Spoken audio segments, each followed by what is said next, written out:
Ukraine has unleashed one of the biggest waves of drone strikes to date on Russia. Authorities there say at least one woman has been killed and 3 people hospitalized in the overnight attacks in the Moscow region.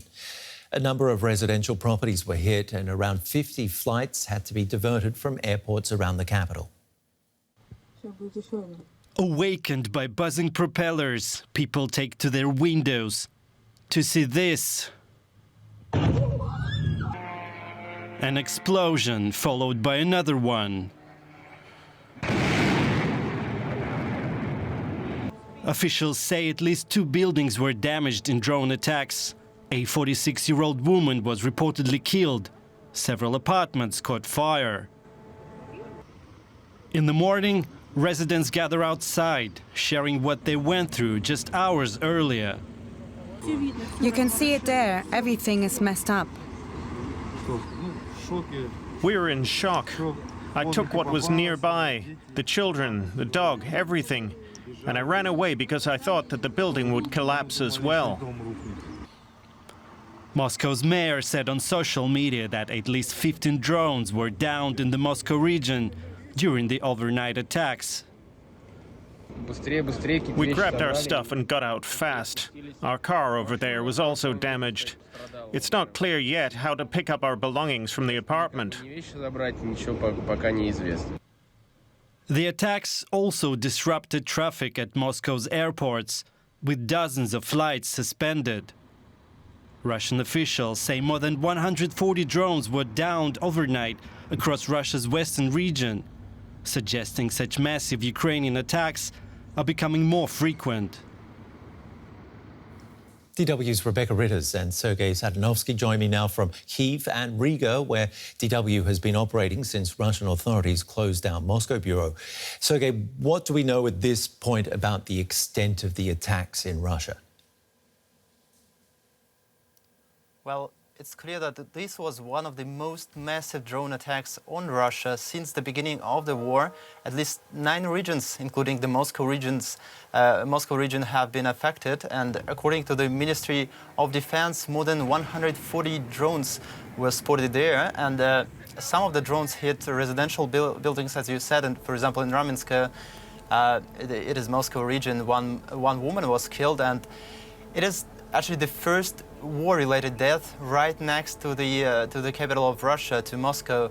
And eyewitnesses say they couldn't sleep all night. They saw fireballs, and their houses were shaking. According to local authorities, hundreds of people have been evacuated.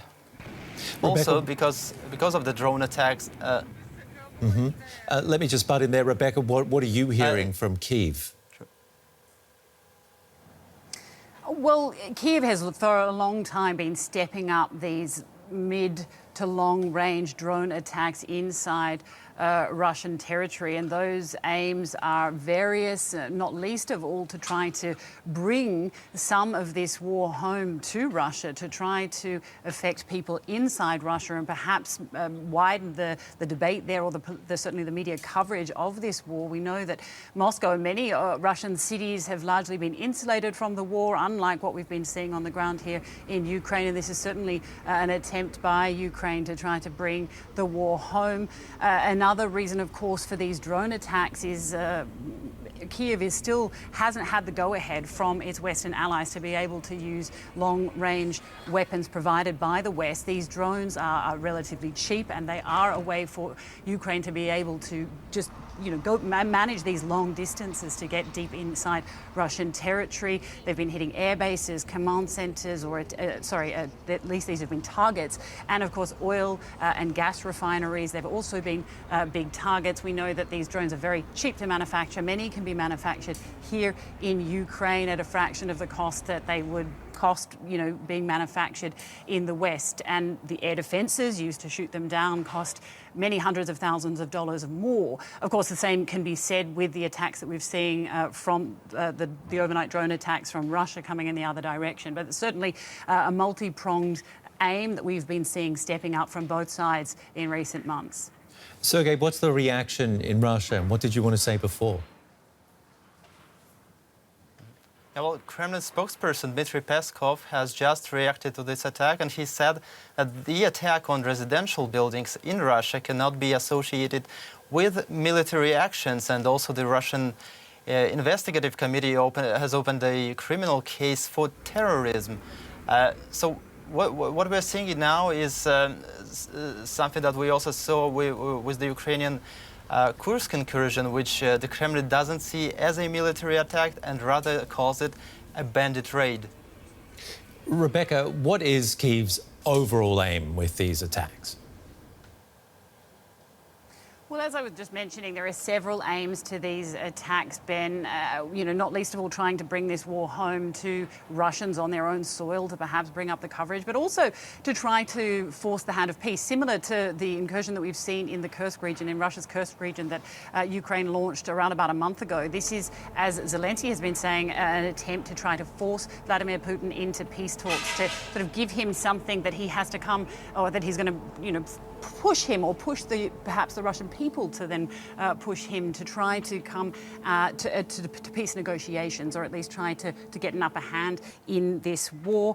As I was mentioning, some of the targets are oil and gas infrastructure, trying to get to the heart of Russia's economy. Now, we know it relies heavily on oil and gas, and trying to target that infrastructure is also perhaps going to affect Russian citizens, similarly to what we're seeing coming from Russia on Ukrainian soil is their attempt to try to disrupt the energy sector here, the infrastructure that's being targeted here, to try to make it very difficult for Ukrainians to heat their houses and to power their houses, particularly in the lead up to the winter months. And we have been getting regular blackouts here in Kyiv, in the centre, but also, of course, closer, further towards the east. We've been seeing, very, very long hours of blackouts, and so, perhaps more effective on the Russian side, but that's certainly something that the Ukrainians are trying to tempt with these drone attacks targeting oil and gas inside Russia. And Rebecca, you mentioned it before, targeting deep inside Russian territory. What does Kyiv hope to gain from that? Well, I mean, President Zelensky and the whole defence ministry, the Ukrainian government, have been pushing to actually be able to use, as I was mentioning before, these Western-provided, much more high, the missiles that have been coming from the West into Russian territory. Now, in lieu of that, they have been using these drone attacks, but Zelensky has been pushing very hard. Just the latest at a meeting of defence ministers in Germany, in the Ramstein air base last week, trying to push for NATO allies to allow him to be able to, allow the army to be able to use these Western-manufactured long-range weapons. They say it's sorely needed to be able to not only push back and stop what we're seeing on the Eastern Front and certainly what seems to be Russia getting an upper hand, definitely in the Donbass. Zelensky also saying that is definitely needed to be able to try to force peace with Vladimir Putin and try to encourage him to attend peace talks before the end of the year. DW's Rebecca Ritters from Kyiv and our correspondent Sergei Satanovsky in Riga.